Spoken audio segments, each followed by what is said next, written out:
Banks, like any organization in a regulated environment, they're known for robustness, resilience, repeatability, and these are really the foundations of trust in an organization. And it doesn't take much to break that trust. And when that trust is broken, you've got a lot of rework to do, and there's a lot of cost and consequence involved in that. So I think an investment in AI governance is actually a very healthy thing to do. If you don't have the right governance in place, you won't be able to scale AI and use it in the ambitious way that many organizations want to use it. So there are several artifacts that go into ensuring that when you deploy an AI agent, that you have all the apparatus in place to ensure that you govern it properly. And a lot of that for agentic AI means ensuring that the actions an agent performs, the data that it accesses, are all done with strict permissions, that it's only allowed to access what it's allowed or what it's authorized to access. I think it won't really matter which model you use in the long term. What will really matter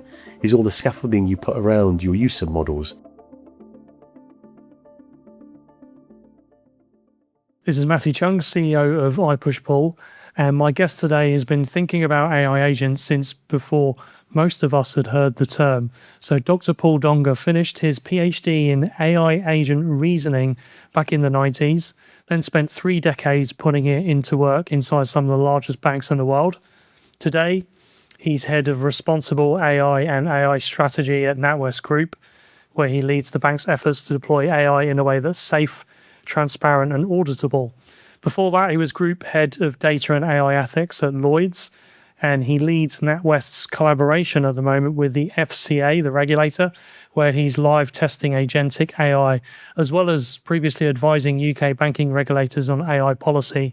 He's also the co-author of Governing the Machine, How to Navigate the Risks of AI and Unlock Its True Potential, an FT Book of the Month. And he's about to launch a new course called Responsible AI in Practice. So, Paul, welcome to the show. Oh, Matt, thank you for having me on. It's a pleasure to be here. So can we go probably back to the 90s and just talk about your work on AI agent reasoning? What did you see then? And is the market kind of catching up with things you were thinking about back then? Well, yeah, Matt, oddly enough, in some strange way, yes. So I'm a computer scientist at heart, and my degree's in computer science in the 80s, and I just loved programming. So I was just a bit of a geek. But I remember being at Manchester University in the late 80s, and I did a final year module on AI, and I thought, wow, this is super interesting. Not like the AI that we have now, of course, something slightly different. I just thought that the whole concept then, artificial intelligence was all about general artificial intelligence. So it was about how do you create real human level intelligence rather than domain specific intelligence. So for me, that was the ultimate thing. It was like, wow, imagine being able to create something the equivalent of a human mind. And so I kind of fell in love with the subject. I did a doctorate in it, and then I used to teach in AI and do research. And the PhD I chose was in agentic AI. And believe it or not, Matt, there were quite a few people thinking about agentic AI, writing about it, trying to build the technology for it. Again, no transformers, no LLMs. There were AI algorithms that were not those things, but were still around, like neural networks, machine learning, and so on and so forth. And the topic of my my research was it's really encapsulated in what we now call the alignment problem. So the alignment problem is, how do you get an AI system or an AI agent to do what its human designer intended? So that's the alignment problem. How does it always do what you intended it to do? And we still have that as a problem. Famous sort of AI researchers like Stuart Russell comes to mind, and he's written a book called Human Compatible. It's all about the issues to do with the lack of alignment. So I set about trying to sort of dabble in this, and I wrote a thesis about rationality. So how do you get an agent to be rational in its behavior? So there's a lot of hieroglyphics in there, a lot of maths in there about modeling the behavior of agents. But you know what, Matt? There were no jobs in AI in research in the 90s. There was very little, actually. So I ended up working in banking. Came to the city in 96, and I worked for 7 banks over almost 30 years. But to me, it was definitely something that was going to come around at some point. And now, of course, you can't leave the front door without bumping into someone talking about an AI agent. So we've got a few issues to deal with. now that we are at the cusp of actually using them. And the alignment problem and how you control AI agents is very, very much still a problem. And how would you define agents, agentic AI, things being autonomous and so on? It all gets just thrown around all together at the moment. And there's probably a lot of agent washing where someone's got a very rudimentary chatbot, they call it an agent as well. Where do you see the lay of the land with what agents are? Yeah, I think there are several features that make an agent when I talk about them. I listed some of them in the book that I co-authored, but there's two that stand out. So an agent is some AI software. All AI is software, or the kinds that we use anyway in banks. And number one is that it has a feature which is it has a level of autonomy. So you can set it off to do a particular task, and it will achieve that by doing a series of subtasks, lower level tasks, sequences of tasks. So very much like you might give someone at work an activity to do. They would do a series of things, or a series of meetings. They'd write something, they'd retrieve some data, they'd sort, they'd filter. There are sequences of activities that one undertakes to achieve what we call a goal. So this autonomy is one key feature. And another key feature, I've just hinted at it in that answer, is the ability for an agent to kind of plan. And some people call it reasoning. Reasoning and planning are used interchangeably. But the whole idea is an AI system or agent can do something that's quite complex. And it needs to plan how to do that. So at the moment, if a user of ChatGPT in your browser, you will ask a question, you'll get a prompt. You'll get a response to your prompt. It's kind of a single shot, right? You type something, the LLM, which is the large language model in ChatGPT, it processes it, comes back with an answer. Well, actually, Agentic AI is using that LLM to not only just answer a question, but go off and do things by retrieving data, accessing other systems, calculating something, and really being part of a wider set of systems in a bank. So this ability to reason, plan, and do things autonomously, I think those are the two or three things that really, in my mind, make an AI agent an agent. Of course, you can use the word agent just like we use the word service in service-oriented architecture, microservice. Anything can be a service. In agentic AI, people seem to be using the word agent quite liberally to mean just about anything. But for me, those features I talk about really are what constitute agentic AI. An agent, if they have that autonomy like a human being would have in a regulated industry like banking, there's lots of controls and processes and guardrails for people in regulated markets to be taking and actions and making decisions and audit trails and so on, and the regulators sitting around the sides, and depending on what you're doing, there's lots of principles that you need to follow that the regulator has set out. How is that transferred then into this kind of agent era that we're in now? Well, I think clearly there are some things that have to be built around agents. And that's not just technology tools built around agents to control or govern them. It's also other things within an organization. So we have things like model risk management as a series of processes and steps undertaken by humans to ensure that we understand the risks of AI agents, and as well as things like audit trails, ethics committees, so policies, operating procedures. So there are several artifacts that go into ensuring that when you deploy an AI agent, that you have all the apparatus in place to ensure that you govern it properly. And a lot of that for agentic AI means ensuring that the actions an agent performs, the data that it accesses, are all done with strict permissions, that it's only allowed to access what it's allowed or what it's authorized to access. And when it does something whereby there's a risk of it making a mistake, then there's a human in the loop. And things like accountability are really important. So you can have an automated system like an agent doing stuff, but really teams or people need to be responsible for and accountable for the answer. You can't delegate AI to come up with the answer and say, well, AI came up with that answer. you need to weave in accountability into it as well. So there's a number of things that need to come together, and kind of AI governance is probably the single term that kind of encapsulates all of those things. And your job title is head of AI strategy and head of responsible AI, and that governance piece. Do you see it being something that's required from the outset when people are designing these systems? And does it help if that right kind of foundation are in place? Does it help then really to accelerate things? And have you seen as well examples where people haven't had that right foundation in place and have had to kind of build the foundation afterwards, and it's slowed them down? Yeah, that's actually exactly what I believe there.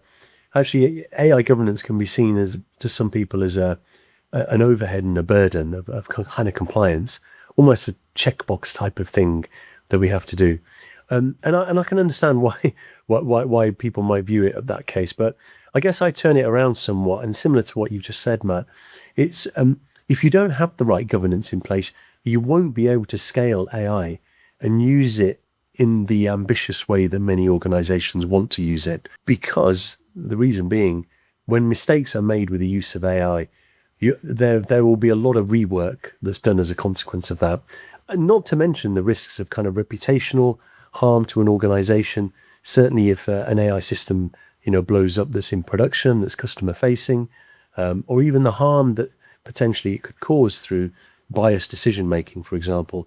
So I think the consequences of not having it are far greater than the burden of actually having it. And one should also bear in mind that because large language models are non-deterministic, they operate in a way that actually is uninterpretable. They're really complicated systems.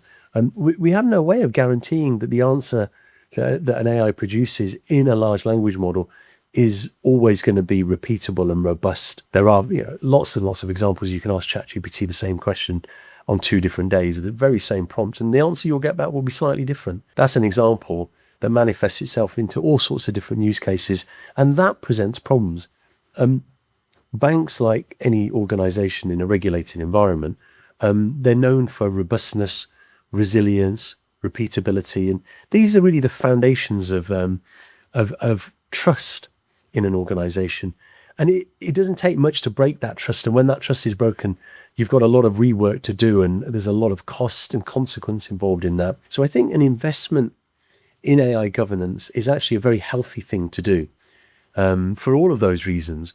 I mean, to have non-deterministic systems, you need to ensure guardrails are in place to make sure the system behaves in the way you would always want it to behave. So I always, the drum I beat is AI governance should just be seen as a way of augmenting your data science lifecycle work. It's just work that we have to do to ensure that we get robust answers and good answers. So it's not wasted effort. It's not compliance. It's just good practice that we need to have. Do you see that as an advantage for firms that deploy in the right way? Because the models that are coming out are getting more commoditized, and the actual large language models. So irrespective of which ones you're kind of switching in and out to be using for particular workflows and processes, does all the governance around it actually have as much value or even more value than the models feeding into it? That's actually a really interesting question. I kind of agree that I think large language models will in the long term be kind of commodities. I always kind of compare it to the browsers that we have now. Many years ago, when I was very much hands on in the .com boom era, we had various browsers, right? We had Internet Explorer, Mozilla, Firefox, Safari, and a lot of people thought that the browser war was where the real fight was, right? So whoever had the most powerful browser was the firm that would win through and kind of dominate the .com era. Well, that's simply not the case anymore. As you know, it doesn't really matter what browser you have.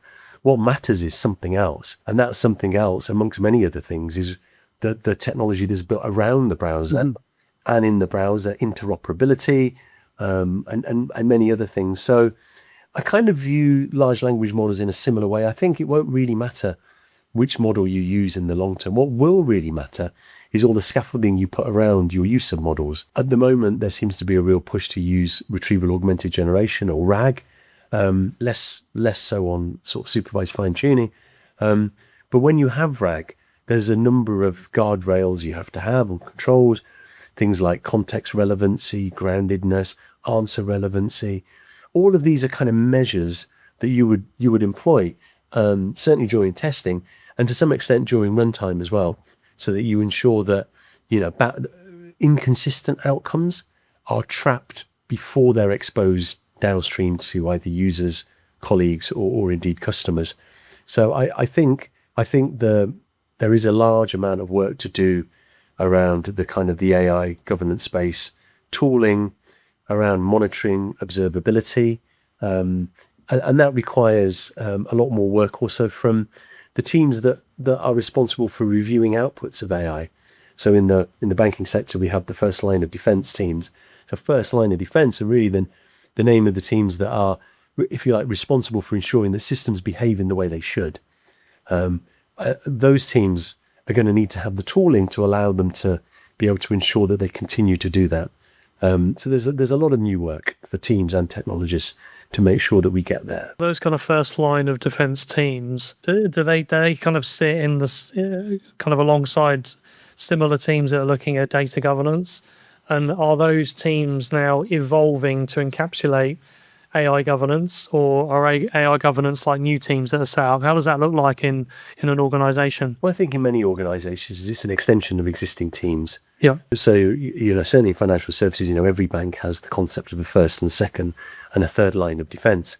And really what I'm seeing is most first line defense teams are being augmented, clearly, potentially with additional people in that area of work, but their role is expanding. And to be able to do that effectively, there's a lot of literacy, upskilling, kind of learning and development activities that need to take place. And many of the larger banks are investing heavily in kind of AI literacy. We're doing it, for example, at the bank where I work. You mentioned like the scaffolding, the governance is a very big part of being able to take any AI ambitions to market and using it at scale.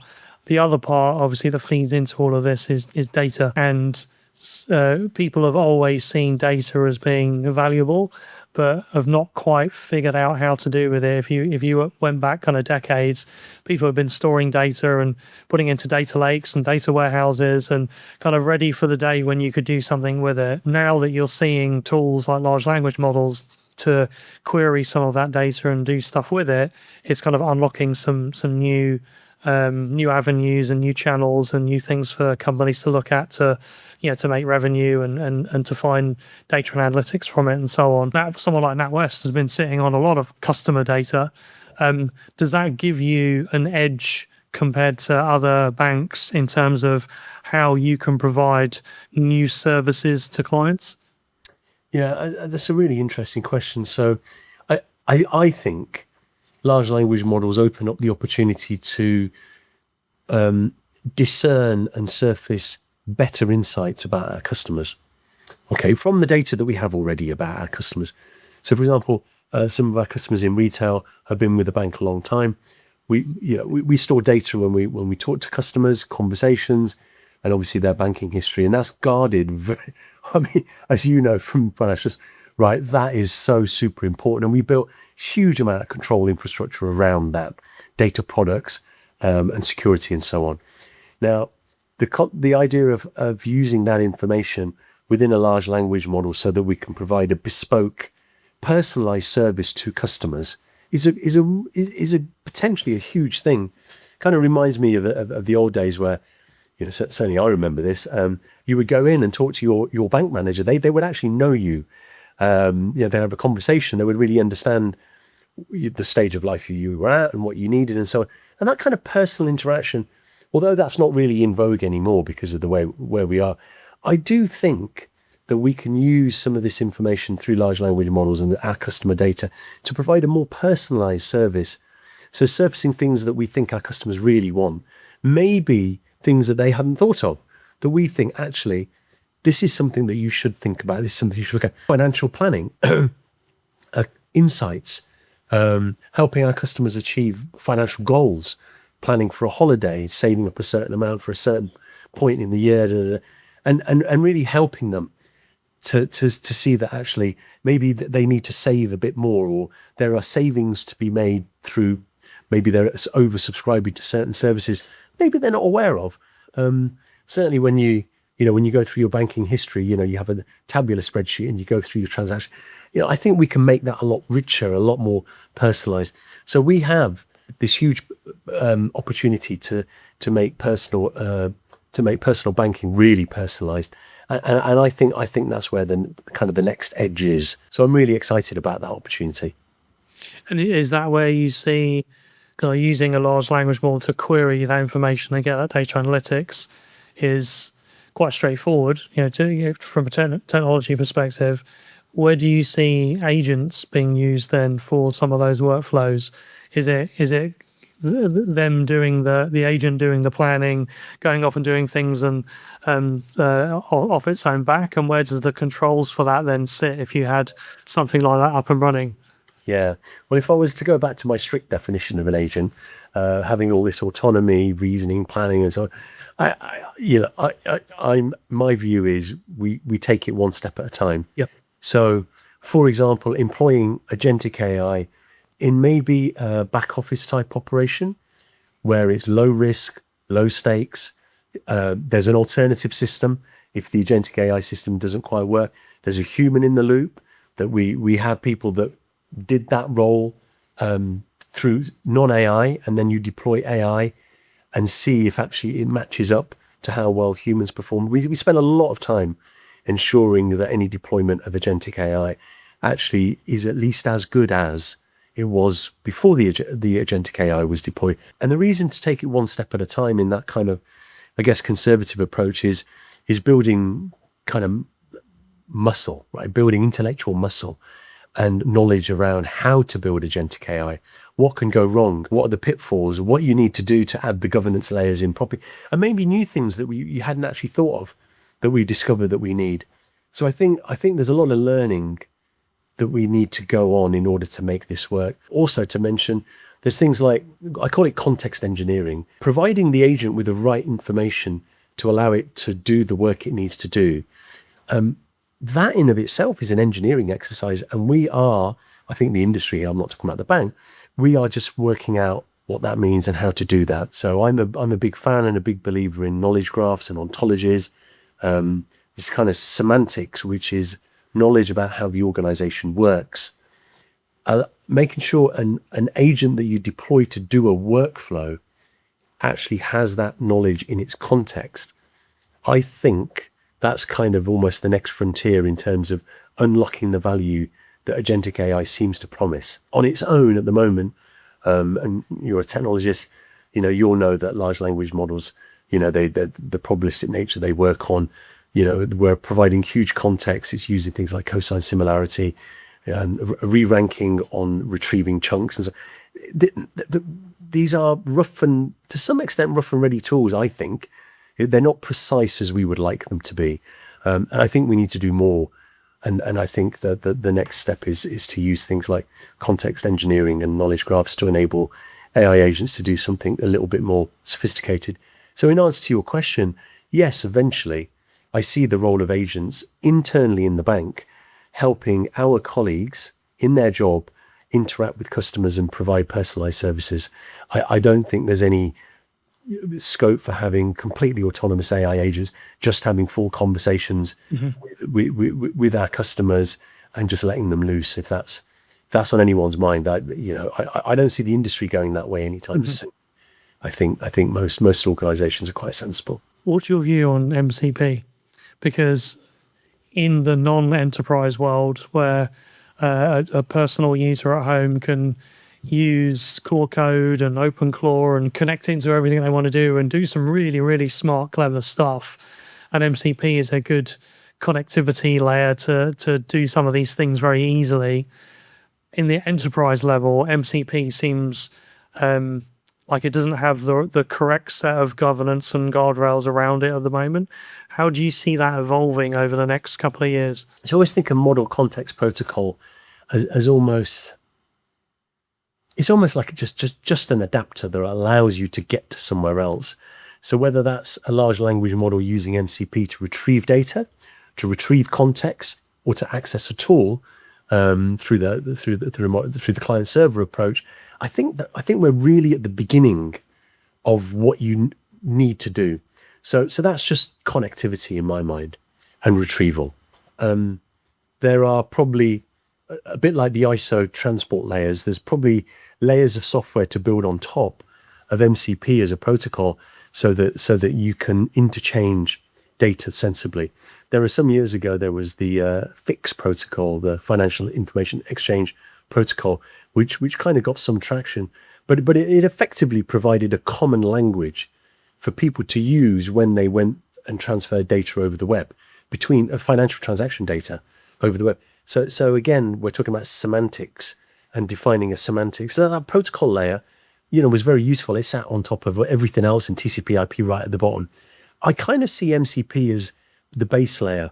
We need to build, semantics and use case specific communication kind of technologies and protocols on top of that. And I believe there's a lot of scope to do that for governance. So in fact, you could even imagine a scenario where every call to MCP, there's almost a check that is this call allowed? Who's originating the call? Does the agent originating the call have the right permissions for this in the right context, in the right workflow, under whose accountability? And you can kind of imagine there's a lot that needs to be built into that to ensure that a call can be successful. So there's work to do. Do you see agents having their own identity as well? 'Cause if you take what's happened in some of the kind of chat workflows, where a chat bot inside a chat platform can have its own identity as a user, a machine user, and permissionings attached to it. Do you see that evolving where each agent has its own identity as well? Where does that kind of permissioning layer sit versus the agent and what identity it has as well? Yeah, that's another good question. So I'm of the opinion that if you give agents a workday account, so they're treated just like a human employee, in my mind, that's a step too far. I mean, you could still have controls around it, fine. And so people would argue, well, you do that, but still have it as an employee. I think it just sends the wrong message. I think agents, AI, these are tools. They can be very sophisticated and they could do a lot, but they should be treated just as tools. And you can name them. I mean, we have AI, in loose terms, agents where I work. One's called Dave, for example. So you could, just as we have names of systems that are non-AI, we have lots of conversations around whatever system surfaces this result. So we use a name to name a system, to refer to it in a conversation. And I think if we continue to use AI in that way, I think that's probably the healthiest way of talking about it. There is, of course, the backdrop to this, Matt, is so many people are concerned about AI taking over jobs, right, and taking people's roles. And I think we have to be really, really mindful of that. So I'm not keen on seeing agents as replacements for workers or having their own workday account, having employee IDs. I just think that's a step too far, and we don't need to.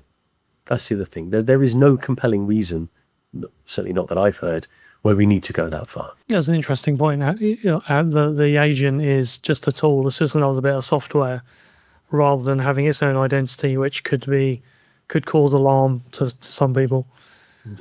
Going back to, I suppose, humans specifically, there's various kind of definitions around the levels of autonomy, where, at the beginning we were talking about full autonomous agents that can reason, plan, and go and do stuff without asking anyone, through to having a human doing the full workflows.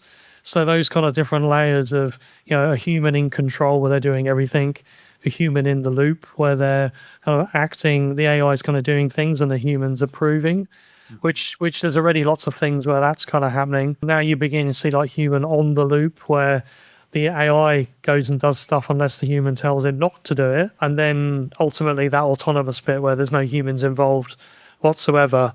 Where do you see the kind of trends of that happening over the next kind of the short and middle term as things go forward? You've already said that agents are agents in regulated markets are not going to be around anytime soon, but that piece where in a particular workflow, it might be useful for someone to have an autonomy slider to be able to, okay, I want to use the agent to do this because I know and trust it, and we've got the audit and logging and governance around it, and they might move that up and down depending on what workflows they're doing.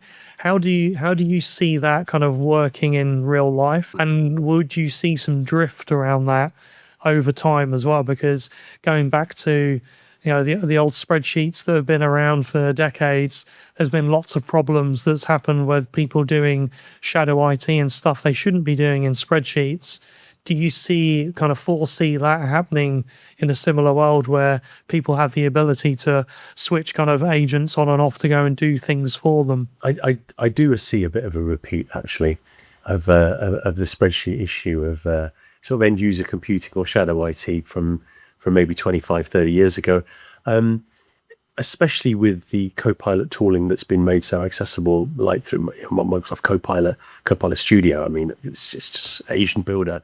It is really putting the ability to build agentic AI into the hands of everyone and non-technical people as well as technical people. And sometimes I think we have to take a step back and think, look, do we really need agentic AI? Do we really need this system for us to do that? Are there other things other tools we can use? I think that's one question that's out there. To your main point about human in control, human in the loop, on the loop, and so on. What I would like to see, and certainly I've seen a lot of evidence of this, is building AI systems, and with the right amount of monitoring, you can observe the behavior of those systems to determine if it's repeatedly doing the right thing, generating the right result, with human in control or human in the loop. And only when that is repeatedly, consistently happening, should we take our foot off the pedal a little bit. I mean the brake pedal, right? and maybe allow AI to continue with less human in control. And the only way of doing that, honestly, Matt, I think in my view, is to do it by looking at performance like every day, actively monitoring. I don't think there's a rule book or recipe that allows you to know ahead of time what that will look like. I do really believe it's a combination of observability, monitoring, and ensuring that you, in the data science life cycle, that you're doing everything you need to do in terms of testing the systems and ensuring they're accurate. And there's many tools for that as well. And only then, slowly, as you build that muscle in terms of your expertise, do you start removing, let's say, some of the human oversight or human control. And it should just be done so carefully. We're seeing in some actually really positive side effects where AI, in some cases, is actually exceeding human performance, if you like, in terms of consistent results. There are, of course, business processes where humans are involved before AI, and we as in the industry, use cases where actually we're seeing inconsistency in the way that humans might have performed. There might have been unfair bias that maybe wasn't uncovered. And using AI, you can now try and kind of engineer consistency. And there are small pockets where we're seeing actually AI is consistently better than some instances of some use cases, which is a good result because we're improving performance. But I think the repeating the mantra of doing it step by step is what I stand behind. Does accuracy vary depending on use case? Because obviously you would always want 100% accuracy, but even in real life, when you've got humans doing it, it's not 100% all the time, and that consistency piece, will that vary depending on the use case, and then therefore what people are comfortable with? And would you build those into that control and governance layer as well, so people could kind of dial things on and off? 100%. I think various measures of accuracy, and right from things like confusion matrices, blue, and then in LM, blue scores, rouge scores, and other scoring mechanisms for assessing accuracy. And I mentioned a few earlier on as well. I think they're absolutely key. I think they need to be in there. They need to be in there as well to see and spot model drift. So of course, once you deploy AI systems, we have this thing, the concept drift or semantic drift or data drift. There are many reasons why the behavior of the AI system can change or drift away from it where you would want it to be. So the ability to have guardrails and monitor through these metrics I think is absolutely key. And a lot more organizations, I think, will end up investing in that part of the deployment of systems. There's a lot of things having to be done, I think, all at the same time. And it's exciting but challenging at the same time. And is there any particular trend of the AI checking the human's homework, or the humans checking the AI's homework, or another AI model checking another AI model's homework? Or do you see that all ultimately being built into one kind of control layer? From my point of view, there needs to be certainly a clear separation, in my industry at least, between first line and second line of defense. So we have in the second line of defense a function known as independent model validation. The job of that team is to, as it says in the title, to independently assess an AI use case, excuse me, before deployment, to ensure that the right and the rigorous testing has been done to the satisfaction of the independent model validation team, to give them the confidence to sign it off. And I believe that separation, I actually think is really, really important. And it's a long-standing practice in financial services. I think that should continue. Whether or not we'll end up with a situation where it's all kind of put into one, I would not want to see that.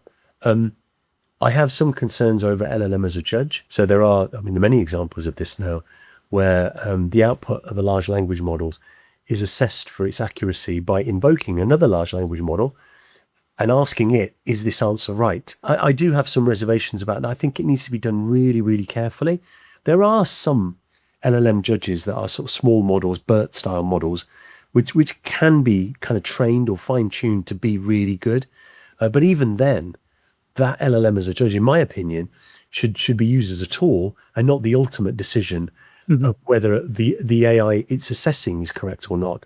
It should just be one of a set of tools that our first line of defense or our model validation teams can utilize. And that model drift that you mentioned, would that be up to those teams to be monitoring the performance of that constantly? I think, yeah, absolutely. Assisted by tooling that surfaces metrics and performance over time.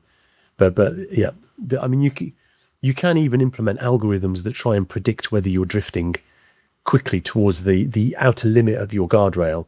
And there are, it's kind of a bit of a research topic actually, but you can augment those people's roles with tooling to allow them to see that ahead of time. And again, that's work to do. That's work where the industry is finding out about. In terms of regulation, of the EU AI Acts, came out in the last couple of years, and various parts of that are being updated continuously. How's that changed or affected the approach to AI governance that when you kind of started this journey, or has it just kind of I suppose provided rules and principles that you were kind of following anyway, and now it's a doctrine that everyone's looking at? Certainly the latter. Yeah, it's the latter approach. I feel really lucky. I work for an organization that takes responsible AI really, really seriously. We talk about it publicly as well. So our adoption of a data and AI ethics code of conduct is on our website. You can go to NatWest's website, you can see that. Other banks like HSBC have that as well. I believe that's a really healthy thing to do, because you're informing your customers of what you take as very important and what you stand by. Clearly having controls in the organization so that those principles and that code of conduct is meaningfully respected is also something that we do as well. Otherwise, some of those words would be hollow. So I think even in the absence of an act like the EU AI Act, I see many organizations in my industry taking care of things like privacy, unfair bias, looking at things like model drift, explainability, accountability. All of the things that form part of AI governance are being done anyway. The FCA's consumer duty certainly is principles based and talks about good outcomes for consumers. The Information Commissioner's Office has published on this recently as kind of 5 sort of pillars of responsible AI, all voluntary, but of course, taking them seriously and implementing them regardless of the EU AI Act, I think is what I'm seeing many organizations do. The EU AI Act has a particular focus is kind of this horizontal, harmonized set of standards, which aren't always the most optimal. But there's some very good stuff in there as well. But there is a cost associated with complying with the Act in terms of how much governance has to be put in place. We're certainly compliant with the EU AI Act where I work. To finish up, in terms of AI governance, if there were a few areas that people need to consider when they're starting this journey, what would you say to them? I would say don't underestimate the importance of kind of AI literacy. And what I mean by that is not necessarily to understand how a transformer model architecture actually operates. I mean, it's quite sophisticated. But actually really do some courses that are online, understand the potential of AI, and understand what the ethical risks are and what responsible AI means and why it's really, really important. And I think there's no easier way of doing that than actually going on some courses. Many organizations, as included, would provide a whole load of learning material for all colleagues. And I say do that first of all. And secondly, I would seriously recommend investing in AI governance expertise, whether that's hiring someone who's in charge of responsible AI for the organization and leaning on them and giving them the mandate to be able to do this work, I think is really, really important. And I guess finally, but if I might say so, is maybe don't pay too much attention to what's in the media and what big tech companies tell us all the time. There's actually quite a lot of hype, I think, out there, and one should take some of that with a pinch of salt. And Paul, how can people follow you? Oh, Matt, I can be found on LinkedIn. I'm quite active on LinkedIn, so if you just search my name, you'll come to me very quickly. For those folks that are interested, I was lucky enough to co-author a book. It's called Governing the Machine, and it's a practical, hands-on guide for organizations. It's non-technical, and it's for organizations on how they implement AI governance, and it covers policies, procedures, roles, functions, risks, and something on technology as well. I was lucky enough to partner with Ray Eitel Porter. Ray worked for Accenture for 30 years and spent most of that time advising boards on the use of AI and ran responsible AI for Accenture.